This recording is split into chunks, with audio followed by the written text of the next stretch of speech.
Radiologist हूँ Apollo medics में। ये जो हम लोग लो डोज सीटी प्रोग्राम लॉन्च कर रहे हैं वर्ल्ड लंग कैंसर डे पे, इसका जो मेन उद्देश्य है वो ये है कि जो लोगों की स्मोकिंग की हिस्ट्री है या जिनको क्या कहते हैं चूल्हे से या वर्कर डिसीज इंडस्ट्रियल वर्कर हैं, उन सबको जो एक्सपोजर होता है धुएँ का, उससे जिनमें कैंसर डेवलप करने की रिस्क है उनको हम स्क्रीन कर सकें। जो हमारा स्टेज 1 कैंसर उसका हमारा प्रोग्नोसिस बहुत अच्छी होती है, 50 to 60% सर्वाइवल रेट रहता है 5 ईयर्स का, not the complete but 5 to 6 years. और वही जब पेशेंट सिम्टम के साथ आता है तो सिर्फ 5% रह जाता है, जो कि हमें स्टेज 3 और 4 में मिलता है। ये रही बात लंग कैंसर की। अगर हम इससे बचना चाहते हैं तो सबसे ज़रूरी चीज़ तो है कि हम स्मोकिंग बंद कर दें। स्मोकिंग एक ऐसी चीज़ होगी जो आजकल की डेट में तो बहुत ही यंग जनरेशन, युवा जनरेशन, मैंने बल्कि 15-16 साल स्कूल जाते हुए बच्चों तक को देखा है स्मोकिंग करते हुए। मेरी सबसे रिक्वेस्ट है प्लीज़ स्मोकिंग बंद कर दें। स्मोकिंग से बड़ा नुकसान और कुछ नहीं, even drinking doesn't affect that much as smoking affects.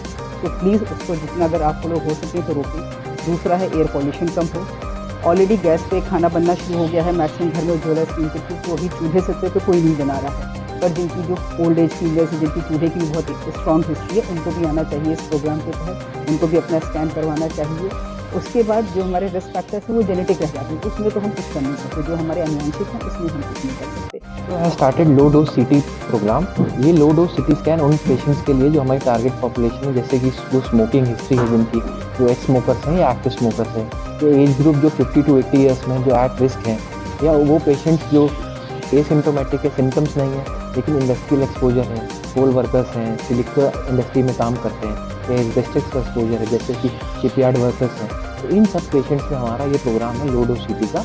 हम स्क्रीनिंग प्रोग्राम है ताकि हम अर्ली स्टेज में कैंसर को डिटेक्ट कर सकें, क्योंकि लंग कैंसर के पेशेंट जब हमारे पास आते हैं यूजुअली वो स्टेज 3 और स्टेज 4 में आते हैं, जहाँ सर्जरी पॉसिबल नहीं हो पाती क्योंकि कैंसर ऑलरेडी चेस्ट के बाहर फैल चुका होता है। उस केस में हम सिर्फ पेशेंट को कीमोथेरेपी और रेडियोथेरेपी के माध्यम से सिर्फ पैलिएशन ट्रीटमेंट दे पाते हैं कि उसका सर्वाइवल और क्वालिटी ऑफ लाइफ बढ़ा पाए, लेकिन हम क्योर की बात उस स्टेज में नहीं कर पाते। इस सीटी प्रोग्राम से, स्क्रीनिंग प्रोग्राम से हम डिटेक्ट करना चाहते हैं कि पेशेंट अर्ली स्टेज में डिटेक्ट हो जाए, जब नोड्यूल और गार्ड के फॉर्म में वो चीज़ बड कर रही होती है फेफड़े में, ताकि अर्ली स्टेज में हम उसको बायोप्सी करके डिटेक्ट करके कैंसर को जड़ से सर्जरी करके उसको क्योर कर सकें।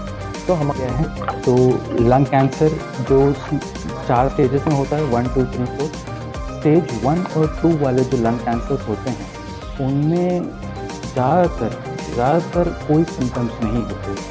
ये पेशेंट्स को पकड़ना इन पेशेंट्स को लंग कैंसर को पकड़ना इसीलिए काफ़ी मुश्किल होता है क्योंकि उनके अंदर कोई सिम्टम्स नहीं होते स्टेज 1 और 2 में। स्टेज 3 और 4 वाले जो पेशेंट्स होते हैं उनमें ज़्यादातर सिम्टम्स आते हैं। सिम्टम्स में खांसी होती है, क्रॉनिक खांसी, लंबे समय से खांसी होती है, लंबे समय से खांसी के साथ मुंह में ब्लड आ सकता है, सांस फूलने लग सकती है, लंग्स में पानी भर सकता है, लंग्स के आसपास पानी भर सकता है, वज़न घटने लगता है और भूख ना लगना, ये सारी चीज़ें आती हैं।